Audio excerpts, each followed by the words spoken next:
And we're back. Hello, hello. Hey, hey. Hi, everyone, and thank you for joining our BPI chats today. I'm your host, Alexandra Maloney, and I hope everyone is staying safe and lifted during this time.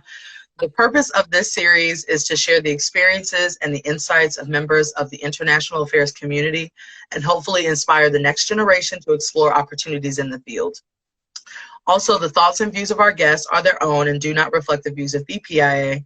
And we are currently streaming live, and this talk will be posted on our IGTV and our YouTube channel afterwards. If you haven't already, please follow Black Professionals in International Affairs on Instagram, as well as our guest speaker, whose handle can be found on their flyer on our page. And lastly, we encourage viewers to chime in the chat below with comments and questions that they may have for our speaker. So without further ado, I will introduce Mr. Lou Arnold. He is currently a security administrator for RxBenefits based in Birmingham, Alabama. His focus in security is incident response and malware analysis. He is a graduate of the University of Alabama and former Operation Enduring Freedom veteran. He started E26 Labs in 2019 to create his own platform for security research. He is also a member of Black in Cybersecurity. So thank you so much, Lou, for joining us today. Hey, it's my pleasure. Thank you for having me. So could you start off by telling us a little bit more about your journey and what got you to where you are today? Yeah, of course. So after graduating from the University of Alabama, I went to go live in Houston, Texas. I was working as an investigator for the Office of Personnel Management.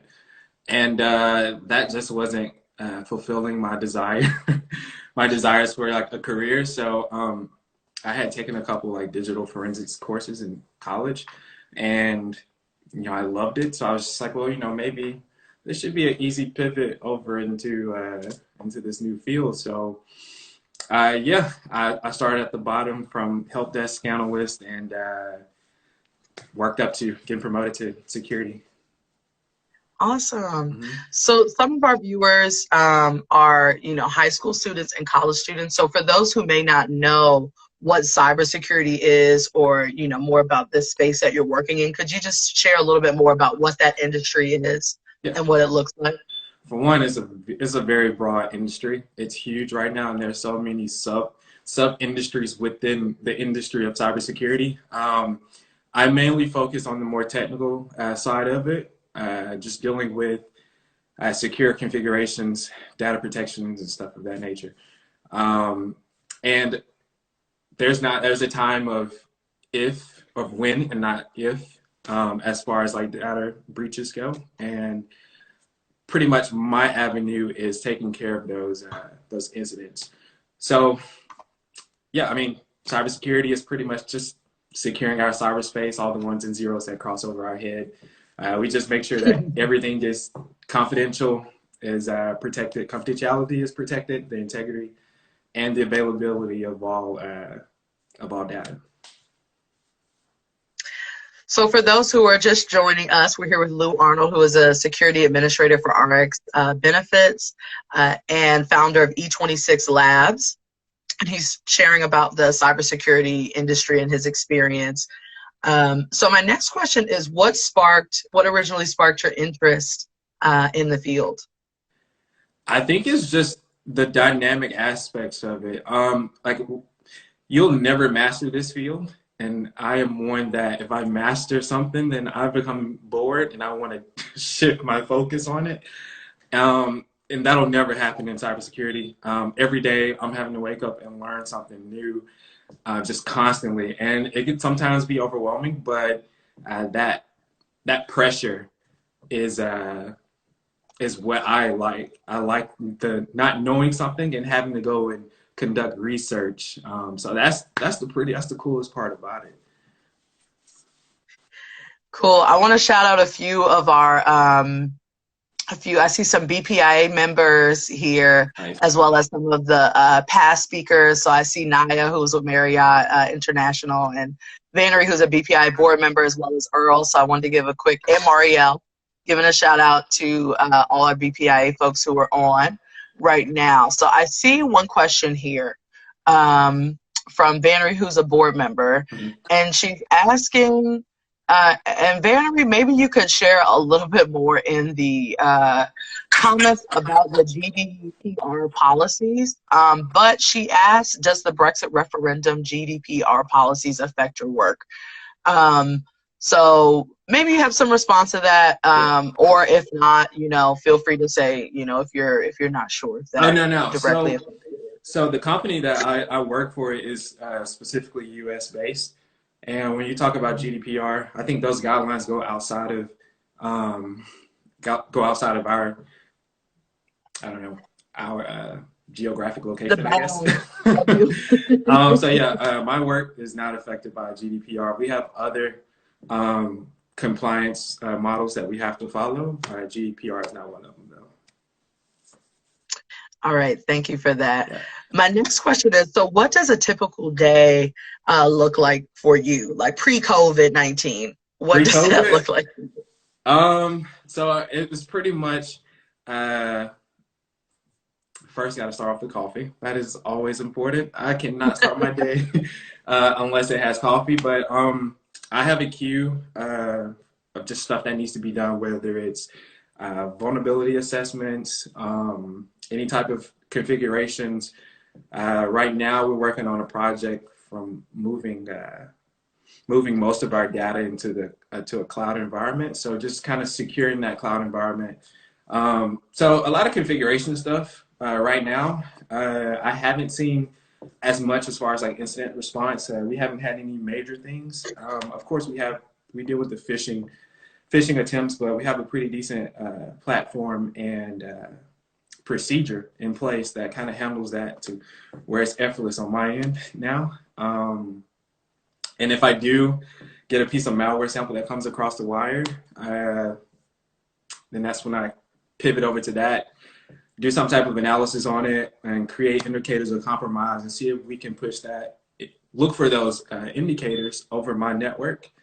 And if it's all clear, then I give the all clear. If not, then we can identify the different workstations or servers that have been infected by said piece of malware, and we remediate it. It's ever changing, so no one day is the same, and it's kind of hard to pinpoint like, oh, yeah, this is the, the 1, 2, and 3 of my day. So it just depends what's on my plate for that day. Okay. And on the topic of malware, so what are some of the trends and issues in the field that you think folks should be aware of? So especially right around now, a lot of threat actors, or what we call in the field APTs, if it even gets to that point, they're using the whole COVID-19 rhetoric to kind of lure people. And one of the main attack vectors right now is through email and a lot of text message-based attacks. And they're just sending out these spear phishing links or attachments. And a lot of them are embedded with different macros and stuff like that. And so we have a solution in place that can catch that at the email server, and it pretty much takes care of my job, so I don't have to do too much remediation on that end. But sometimes it slips through the crack. But right now the trend is just extortion through emails and just preying on people. They're preying on people's fear of this whole COVID-19. And I think one of the recent ones that I've seen was, hey, you've been in contact with X person and they were diagnosed with COVID-19. And so of course, like, you're gonna be afraid, then you're gonna start clicking on it. You're like, oh man, and so they're preying on the fear. And I think it's pretty cool that our threat actors is so, the way that they're able to adapt to certain situations that are presented with them and use it to their advantage is probably it just shows how smart they are, and how sometimes we can be one step behind as a security practitioners than the actual threat actors. And that just makes my job 10 times more interesting and difficult, but I love it. So that's what we do. It keeps you busy. Exactly. And very needed, very in high demand. So for those who are just joining in, we're here with Lou Arnold. He's a security administrator for RxBenefits, and also the founder of E26 Labs. And we have a question from a BPI member here. Hey, Coach Mari. Also, shout out to you, Mari, because I know you just completed your life coaching certification, so congratulations on that. Her question is, do you have to be a natural born coder to get into cyber? No, I am not a natural born coder at all. I just started learning C++ just for malware analysis purposes, and I know a little Python, but no, you don't need to be a natural born coder.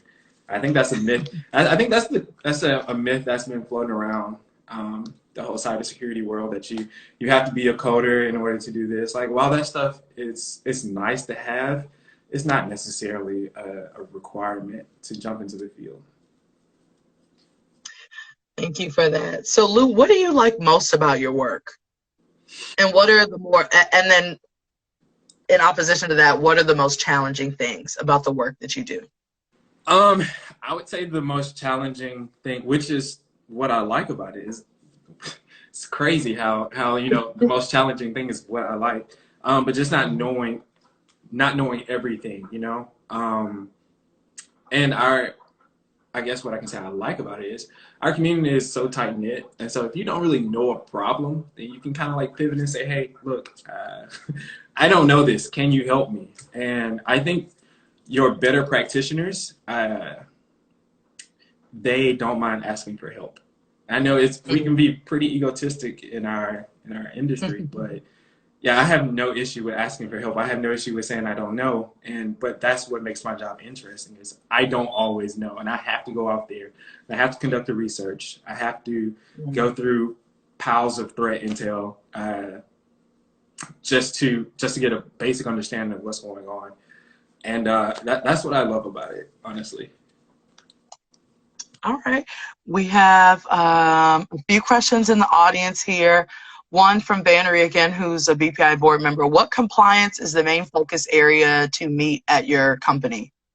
Right now it's HIPAA, for sure. Just because we deal with a lot of the pharmaceutical side of, well, as far as the business process goes, they deal with a lot of the pharmaceutical industries and stuff like that. And that just ties in with healthcare, and that's one of the things that we have to make sure that we keep all the subscribers, I guess that's what you call them, make sure that we keep all their personal information secure, and we get audited on that. So we're coming up on that time actually. So and that's another thing. Come audit time, that's going to be a big part of my day. Just making sure that we have, we got to make sure that we have all those I's dotted and T's crossed. Right, absolutely. And as a good friend of mine says, she says, stay ready so you don't have to get ready. Always. It's kind of hard though. We're pretty new security shop.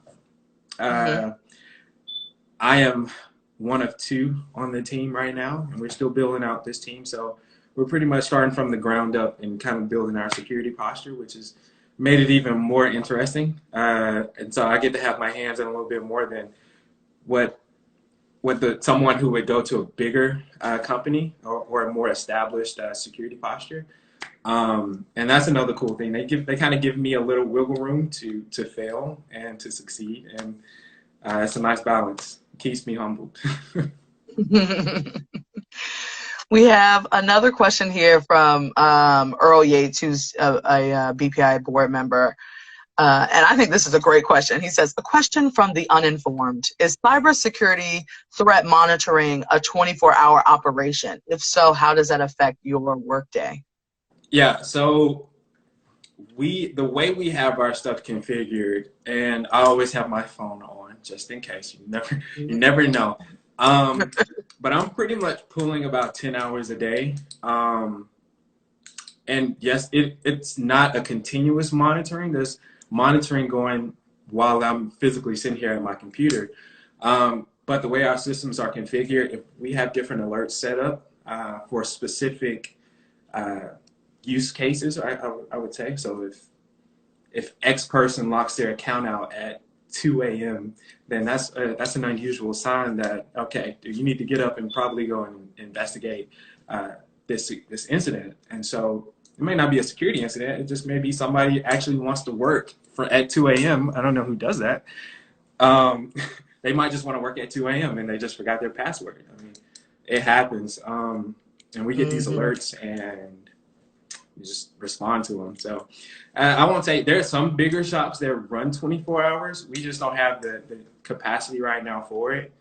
And who knows how that will look in the next 3 to 5 years. Great. Thank you. We are here with Lou Arnold, who's a security administrator for RxBenefits in Alabama, as well as the founder of E26 Labs. So my next question is there anything that you know now that you wish you would have known when you first started? I wish I would have had I was more of an introvert before coming into the field, and a lot of the perception of people in my position is that, we're pretty closed off from the world.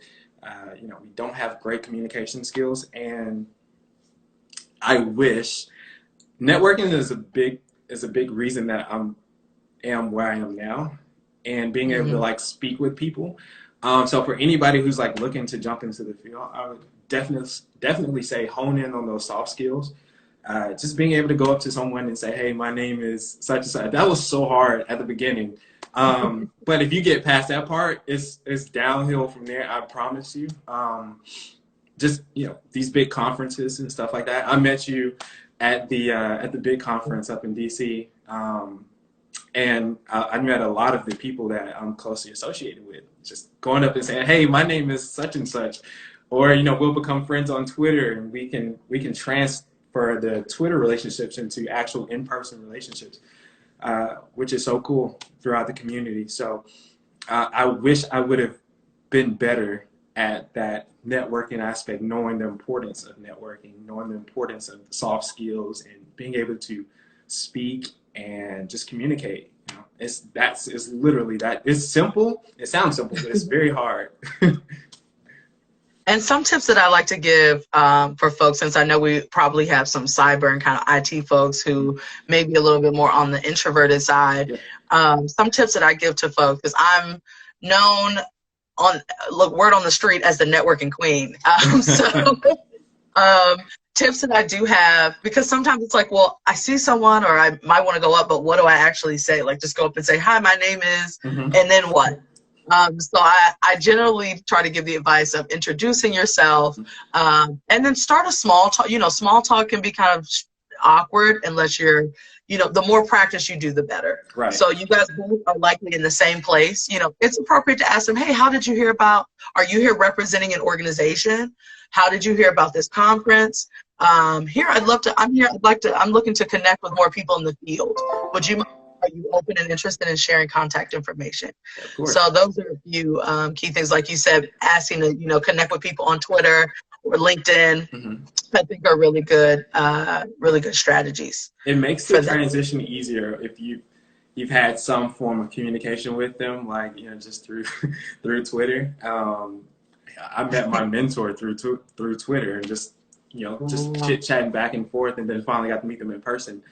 And so, yeah, I'm definitely going to write that stuff down, because I still need a little help. I'm still working on it, but, it's ongoing, and I feel like I'm getting better at it, and opportunities are presenting themselves. So I'm definitely an advocate for it. So for those who have just joined in, please feel free to put any questions or comments you have. Folks have been commenting and saying, great questions. Thanks for the responses. Nice. To you, Lou. Nice. So I do have one more question, and then maybe if there's one more question from the audience, we'll take that, and then I'll have a concluding question. Okay. So my next question is, what is the best professional advice that you have received in your career? Let's see.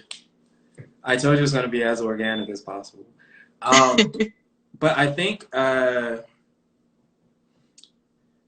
don't know. I'm gonna refer back to what O'Shea told me as far as just being myself and presenting myself in a way. Are we talking about specifically for cybersecurity, right? That or just professional growth, Okay. development, personal growth generally. Okay. Hmm. Um, I'll do for both. So for cybersecurity, my mentor is O'Shea Bowens, who is a phenomenal guy. A lot of the stuff when you're trying to break into the tech industry, they just want to know what you know. And you don't have to have any college degrees, any of this, PhD stuff. Mm. Uh, they just want to know what do you know. And I think presenting that for anybody who's listening is like start a blog or something like that. Like show some of the labs that you've been working on. Document all that stuff because it counts. It may seem trivial or like small at the time, but employers really pay attention to a lot of that stuff and just different. You mean in the form of like in your excuse me, in your resume or in the form of like a portfolio? I view my website as an actual portfolio. A lot Okay. of the stuff, a lot of my research, that's one of the reasons why I started E26 Labs is so that I can take, just the malware samples that I get and I can do my write-ups on them and then publish them out on that blog. And it's kind of like, okay, we know that this guy can do X, Y, and Z, and this is what we need for our organization. So I would definitely say get that blog going, man. It can be on any platform. It can be however small. You can decorate it however you want to. But I really think that is important because it shows employers, one, that, hey, I actually care about what I'm doing because it takes some effort to go and build a website and do the Right. research, outside and you're not getting paid for it. And Right. that enthusiasm, that's key. And I think that's another point if you just want to go to a more broader spectrum outside of cybersecurity is if you show that enthusiasm that you actually want to do this and you care deeply about it, that you're researching outside of your 9 to 5, you're putting in extra work. People see that, and that's my first job when I was help desk. I went up to the CISO. I just walked up to this door and was like, hey, look, I'm interested in this. Can I come before my shift and just kind of like learn some stuff from your team? And the relationship sparked from there. He saw that I was genuinely interested in. He knew that I was going to put the work in, and he felt comfortable with going to his network of people saying, "Hey, I have this guy over here who's really enthusiastic and he wants to grow and learn within this industry. Can we do something for him?" And boom, and it happens just like that. So start that blog and show enthusiasm. I agree. Also, we have Naya who says, I'm a huge advocate of having an online portfolio. 10 out of 10 would recommend for anyone in the field. And I also believe that too. In any field, you can have a For sure. portfolio For or a sure. website, virtual portfolio Mhm. that displays the work that you've done that may not fit into a 1-page or a 2-page resume, or maybe you have photos of you or a blurb of you at a speaking engagement, conferences you've attended, ways to really show for folks who want to get a little more information about you, make it easy for them Exactly. to meet you and see who you Exactly. are Because I for mean, we can't sure. we can't put, like you said, we can't fit all of that information, all of that knowledge on Right. a 1 and 2 page resume. So definitely, guys, Mhm. do that, please. Yes. So I don't see that we have any more questions in the thread. So I'll go ahead and ask my final question. And Lou, feel free to put any concluding thoughts on this as well. Okay. But it's simply, what advice do you have for, a student or a young professional who is considering this type of job? One, just make sure if you really want to succeed in cybersecurity, just make sure that you're inquisitive. Um, this is a big puzzle with a million pieces, and it can be overwhelming. But find your group of people like-minded, because I mean, we really can't do this by yourself. It's very, very difficult. I have tried to learn different skills within this space alone, and it just doesn't work that way. And there are plenty of people out here willing to help you. You can reach out to me. I don't mind. I'll Okay. help in any way that I can. But definitely just reach out and surround yourself with a community, because if you surround yourself, I think this is for anything that we do. If you surround yourself with like-minded people, then your chances of success, they really go up. Okay. Absolutely. And that's pretty much what I got for that. Well, Lou, thank you so much for taking the time to share your experience and your advice in the cyberspace. My pleasure. What's for folks who are on, what's the best way to reach you or to get in contact with you? Instagram, Twitter. I actually don't know my Instagram handle. One second, I'll give you. Okay. And it's also in the flyer that's on our. Okay, so yeah, my Instagram handle is Lou Hacks. It's just L, the number O _ hacks. And I think it's the same on Twitter too. I'm pretty active on Twitter. So y'all can just, if y'all have anything, my DMs are open. Just message me. You can email me. I'll provide you with the email. I'll figure out how we can distribute this a little bit easier. Yeah. But yeah, and I'm always going to be at some of the conferences and stuff. So if y'all are around, just say hey. And if I recognize you, I promise I'll come up and I'll be the first one to initiate it. That's going to be me working on my me becoming out of my introverted ways. There we go. There we go. Sure. Thank you so much, Lou, for speaking to us today. And thank you, everyone, for joining for our BPIA chats. We have another one coming up in about 30 minutes at 2 p.m. And please keep an eye out for our future chats. So everyone.